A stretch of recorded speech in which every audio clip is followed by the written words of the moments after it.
The book of Isaiah, chapter 42 and verse 9, NLT. Everything I prophesied has come true, and now I will prophesy again.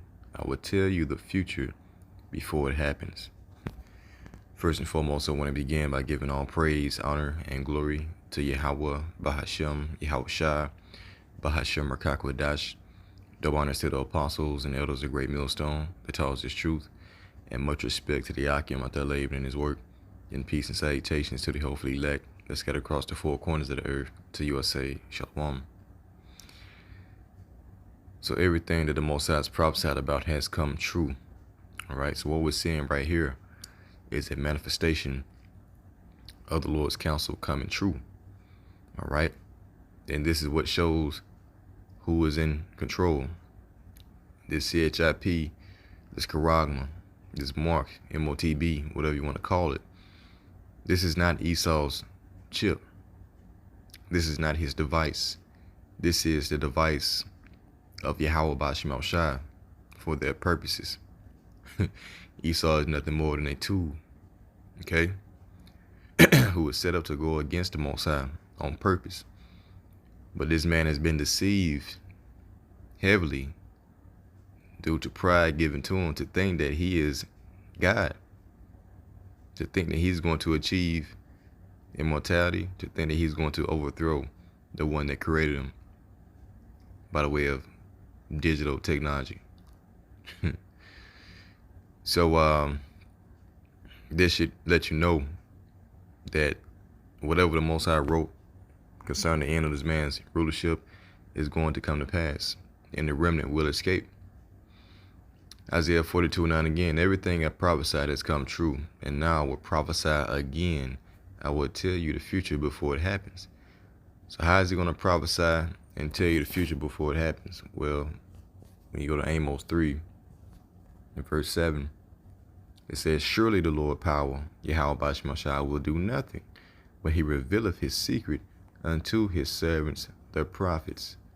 All right. Not everyone can approach the throne of Yahweh Bashim Shai, great king.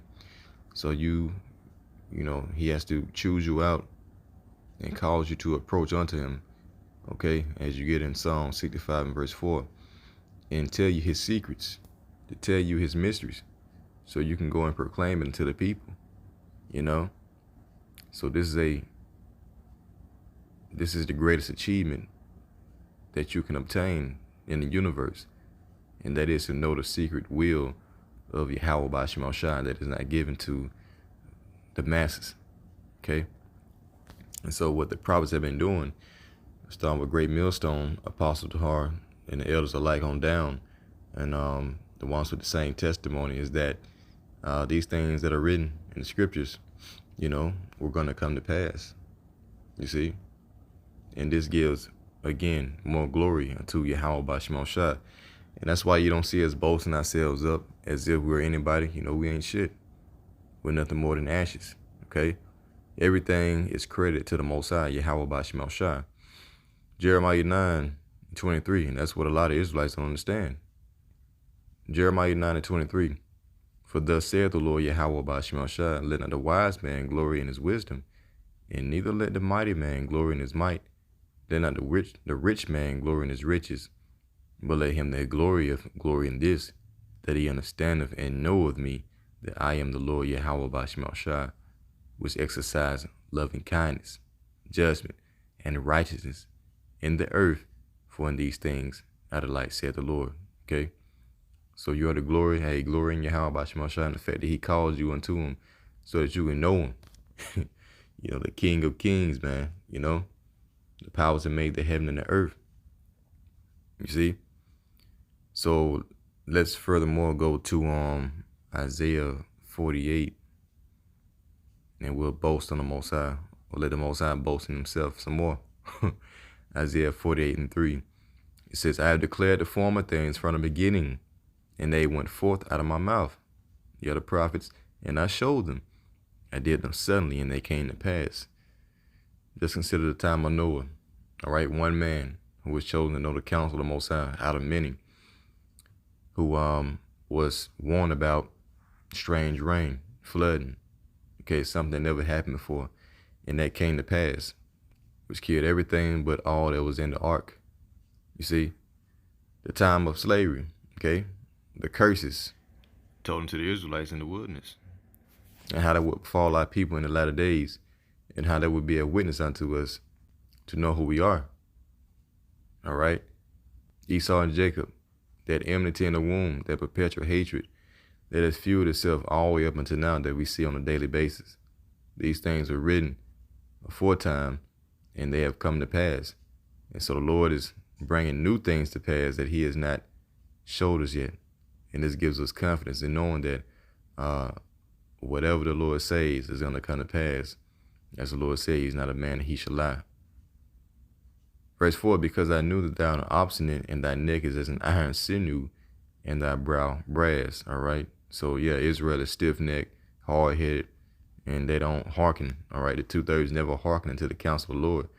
So verse 5 says, I've even from the beginning declared it unto thee, before it came to pass, I showed it, lest thou shouldest say, mine idol have done them, and my graven image and my molten image have commanded them. You see, the sole purpose for prophecy is to show you that nothing else in this earth can predict the future but Yahweh Bashim Shah.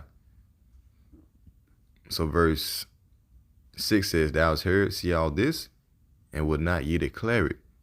I have showed thee new things from this time, even things hidden, and thou didst not know them. They are created now and not from the beginning, even before the day when thou heardest them not, lest thou shouldest say, behold, I knew them. All glory goes to the Most High Yahweh Bashim Shah, man. So furthermore, I really want to highlight Revelation 3 and 10, going to that hour of temptation, in which this article backs that up. But before we get into that, all right, let's go to the book of Revelation real quick. Of course, John the Revelator on the island of Patmos was given a series of visions concerning this time right here, over 2,000 years ago. So Revelation 1 and 1, the revelation of Yahweh Shah HaMashiach, which Yahweh gave unto him, to shew unto his servants things which must surely come to pass. And he sent and signified it by his angel unto his servant John, who bare record of the word of Yahweh and of the testimony of Yahweh Shah HaMashiach, and of all things that he saw. Okay, so what did he see? Well, he saw World War I, II, and III. All right, he saw the destruction of America. And before that, he saw people getting this charagma, this CHIP, put into their right hand or in their foreheads, that is being manifested right now before your eyes, showing you who is in control. So Revelation 1 and 3 says, blessed is he that readeth. He was also showed the kingdom of heaven too, the streets paved with gold. Forgot about that, Revelation 21st chapter. All right, he was shown a lot. So verse 3, blessed is he that readeth, and they that hear the words of this prophecy. So blessed are the ones that have their eyes and ears open to where they can understand this prophecy. It says, and keep those things which are written therein, for the time is at hand. Okay? Because remember, this book was sealed until the time of the end. And now that we're in the last time, the Lord has unloosed the seals. And as a matter of fact, Revelation 22 and 10 says, and he saith unto me, seal not the sayings of the prophecy of this book, for the time is at hand. We're in the time in which Yahweh Shah is getting ready to return. For the time is at hand. We're at the time right now in which Yahweh Shah is getting ready to return, man. So everything has been made ready. All right, so with that said, let's go to this article. All right, in which a lot of brothers and sisters have already seen this. Anti-chippers are the latest group of awful people we don't have to worry about. All right, and they're talking about, in this article, they want to put chips into the brains of anti-Semitism, okay, so on and so forth. But the point I wanted to get is right here. Implants are inevitable, but that's a good thing, they say, okay? So they're going to deceive a lot of people by thinking that this thing is going to be something to help them, okay? So let's go down to,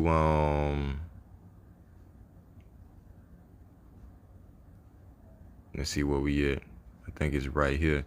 Yeah, it says, as M-chips become normalized, it also seems natural that more services, news, and entertainment will be accessible via a network on the M chip, and eventually certain services will be only accessible via a M chip, which means that those who refuse to get the M chip will be left out of those services. You see, it will be like not having an internet connection in 2022 and relying only on VHS tapes and a VCR. So this thing is going to be normalized, all right? It's going to be presented as something that's going to be beneficial, all right? A form of salvation. That's why this man's creating all these calamities. It's going to be your all-in-one solution that which these people are going to have to take. You know, the ones that don't have faith, don't have hope. If you don't take it, as you see, you're going to be pretty much ousted out of society. You're going to be made a target for mocking, okay? And on top of that, you're not going to be able to eat or none of that. So you can see how a lot of people are going to take that. And that's talking about the prophecy in Revelation 3:10 right here, where it says, because thou hast kept the word of my patience. Okay? For us who believe in his testimony, the Lord said, I also will keep thee from the hour of temptation. And that's the point in which this Quran is going to be mandated, in which if you don't take it, then you're going to be ousted out of society or even killed. Which shall come upon all the world to try them that dwell on the earth. See, it's going to be a worldwide thing as they transition from this digital system, as they're fading out the dollar as we speak. You see, everything's going to be interconnected with the internet. And you're going to have that mark, okay, to communicate with different devices or to even, participate in that society, man. So, yeah, that's the hour of temptation, in which you're going to be pretty much outside society and tried, okay? But the Lord's going to provide protection and food and raiment and everything that we need in that day for the ones that do believe in his testimony. So, yeah, that's pretty much it. The Lord's words are undefeated, and we're in that time. So with that, Lord willing, you're edified.